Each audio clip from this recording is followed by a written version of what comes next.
भारत पाक नियंत्रण रेखा के पास बसा एक छोटा सा पहाड़ी गांव गरगांव।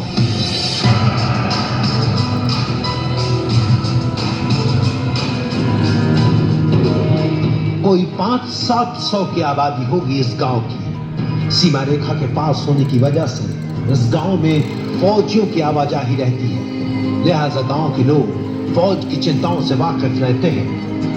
वो जानते हैं कि देश के लिए इस सीमा में क्या खतरनाक है और क्या नहीं। इसी गांव का एक बाशिंदा है, ताशी नाम ग्यार। ताशी पेशे से चरवाहा है। अपनी रोजमर्रा की जरूरतों के लिए ताशी ने याक पाल रखे हैं। याक अक्सर चारे की खोज में पहाड़ की ऊंचाइयों में चले जाते हैं।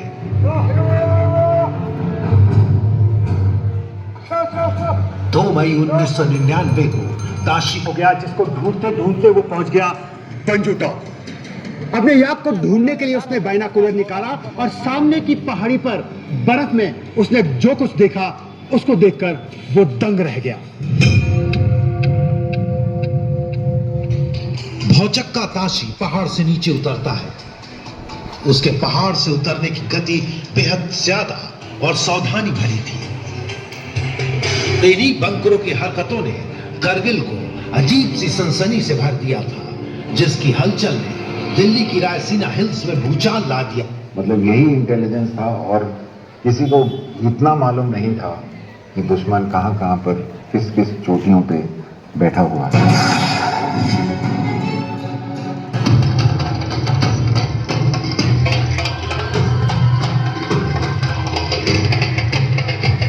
सेना की बढ़ती गतिविधियों को देखकर घुसपैठिए सतर्क हो गए। घुसपैठियों ने यह बात अपने आकाओं को इस्लामाबाद में बताई।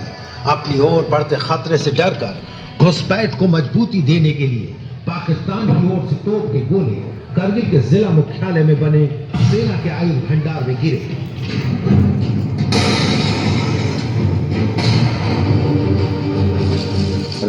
उसमें हुई थी, उसमें ये खबर मिली थी। हमने पूछा था भाई क्यों हो रहा है, क्या हो रहा है। आर्टिलरी फायरिंग भी कारगिल में पाकिस्तान की ओर से ज्यादा होने लग गई। चोटियों में घुसपैठी और करगिल में दुश्मन तोप के गोले। भारत ने बहुत तेजी के साथ इस अचानक उठ खड़ी बारे में सोचा कैसे, और उसके बाद उसके बारे में चिंता करने का समय उस समय नहीं था। उस समय था तुरंत इसका मुकाबला करने का। भारत घुसपैठियों की ताकत और पोजीशन का अंदाजा लगाने के लिए बराबर टोही दल भेज रहा था। ऐसी ही एक गश्त में निकले थे कैप्टन सौरभ कालिया। पूरे दिन की गश्त के बाद रात को हमले की योजना बनाकर ये आराम कर रहे थे। तभी जाट रेजिमेंट के इन अधिकारियों और जवानों का अपहरण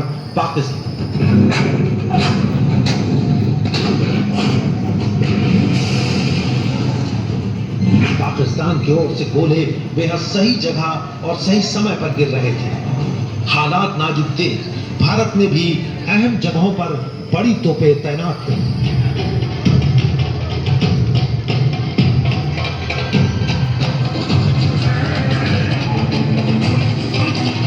इसके अलावा पाक हमले की सही जानकारी के लिए टोही विमान उड़ाए गए।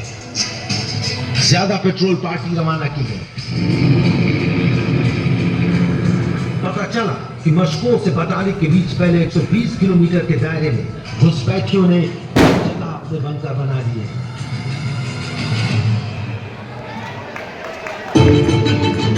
के ऊपर उनका जो रोल था वो बहुत महत्वपूर्ण था और उसी को ही देख के पाकिस्तानी फौजें काफी घबरा गई। 25 मई अटल बिहारी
निनादपट्टपर्वयं चकारचण्डताण्डवं तनोतु नः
Okay, gentlemen.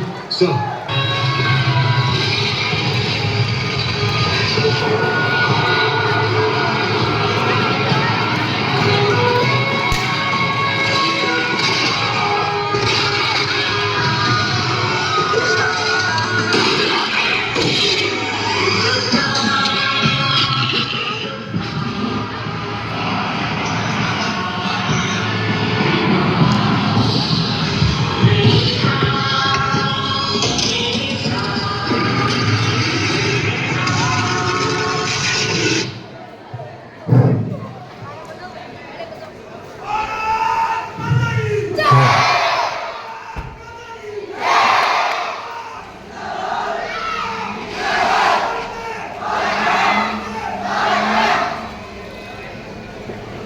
एक बार जोर से बोलेंगे, भारत माता की। ये जो नाटक था वो जब 1998-99 में कारगिल का युद्ध हुआ था उसके ऊपर नाटक था। जब सर्दियों में भारतीय सेना के बंकर खाली पड़े थे, वहां पाकिस्तानी सेना ने कब्जा कर लिया। और बार कल्पना कीजिए, दुश्मन कई सैकड़ों फुट ऊंचाई पे बैठा है और भारतीय सेना के जवान एकदम नीचे जमीन पे है। यानी दुश्मन के एक जवान और भारत की सेना के 10 जवान उन ऊपर से आती हुई सीधी गोली का सामना करना और उसको चुनौती देकर उस वापस टाइगर हिल और खालाबार जैसी चोटियों को विजित करना, ये कितना मुश्किल था। लेकिन भारतीय सेना, कहते हैं ना, वो लोहे की बनी है, लोहे की, उसकी हड्डियों में, उसमें वो फौलाद है जिसने पत्थर को भी पिघला दिया। ऐसी भारतीय सेना ने अपने अद्भुत साहस का परिचय दिया।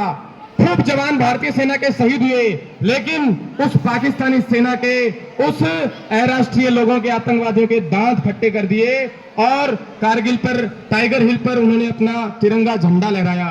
आज हम ये मन में प्रण करें कि जिन कारगिल में शहीद हुए लोगों ने, सैनिकों ने अपने प्राणों को न्यौछावर किया, हम भी आने वाले समय में आवश्यकता पड़ेगी तो देश के लिए अपने तन मन धन सबको, सर्वस्व को अर्पित कर देंगे। जय हिंद, जय भारत।